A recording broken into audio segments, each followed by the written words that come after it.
Alright guys, so finally there is something new on my game aside from the lovely Themba Aurora Tour special event, and of course I'm talking about the new Grand Prix featuring no more and no less than the car which could be one of the most useful ones within the D-Class. I'm talking about the Aston Martin Vantage Youth12 2022, which has a quite long name now that I look into it, but that is still far easier to pronounce than the S-Class Jaguar, whose name I don't even want to say. But anyways, it's time to have a look into this car Grand Prix as well as this car performance, so with nothing else to add, let's get into it.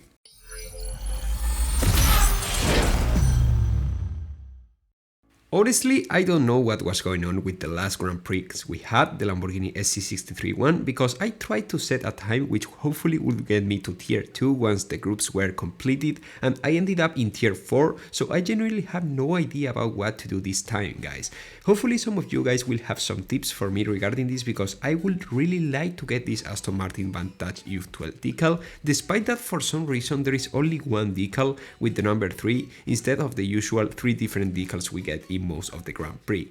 I think that the exact same thing happened with the previous Grand Prix where the Lamborghini SC63 only had one decal, even though that one had no numbers on it. Luckily for me, the Lamborghini SC63 decal wasn't that different from how the car actually looks like, so it wasn't a big deal anyways. This Aston Martin Vantage Youth12 decal, however, does make a difference, so I will see what I can do to get my hands on it. Decals aside, I would like to get some epics as well, so that's why I would like to end in tier 2 or something like that, hopefully without facing extremely tough rivals, but let's see. Having a quick look into this Aston Martin Vantage Youth12 2022 general performance, I have to say that driving it ain't no easy path, mostly because of how wide its drift radius is over anything else.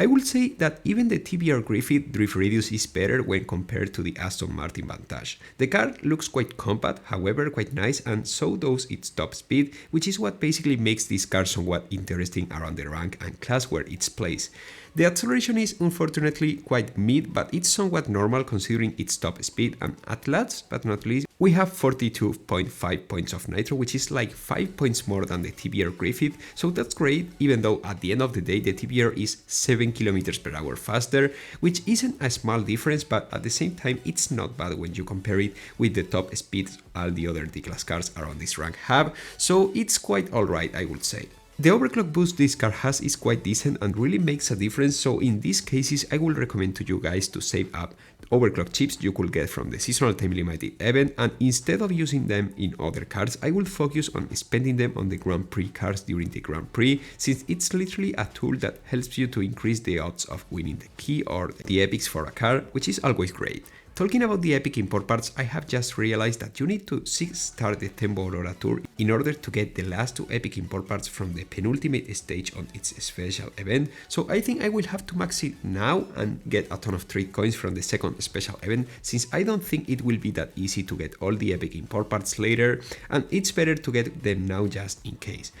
I would like to make a video trying the Themba Aurora in Classic Multiplayer at some point, but I will wait so I can get some time to reach Legends League first in MP1, since I have been quite busy with university and family stuff these last few days and I barely got any chance to open the game. I still have some video ideas in the pocket which I would like to upload within the next few days, but let's see what I can do between all this stuff I've been through. Oh, and by the way, I know it's way too early to say this, but on my current club we are taking it easy this season and I don't think we will reach the 6 million club points milestone this season, since we won't have the clash points bonus, since you know there won't be any clash season until the first days of the following update. So if you are from a Windows club which will reach the 6 million club points milestone this season and there is someone not interested in getting the Themba Aurora Tour epic import part, kindly let me know in the comment section if it could be possible for me to briefly join your club before you hit the 6 million club points mark so I can claim it. Of course, I will acknowledge your club efforts on the video where I finally managed to get my Themba Aurora Tour Golden, and that's it. If you are from a club which will get that 6 million club points milestone, let me know in the comment section. If it's not possible, well, I will try to find a solution, but it is what it is, we will have to see. This was pretty much all what I can say about this brand new Aston Martin Vantage Youth12 2022 Grand Prix, but now it's your turn, guys. What do you think about this car? Will you try to gold it out or you will be fine with just, unlocking it? And most importantly, do you have any strategy to get to tier 2 for this Grand Prix if you're looking to get there? Let me know your thoughts in the comment section, make sure to subscribe and I will see you really soon as usual with much more Asphalt 9 content. Goodbye, guys.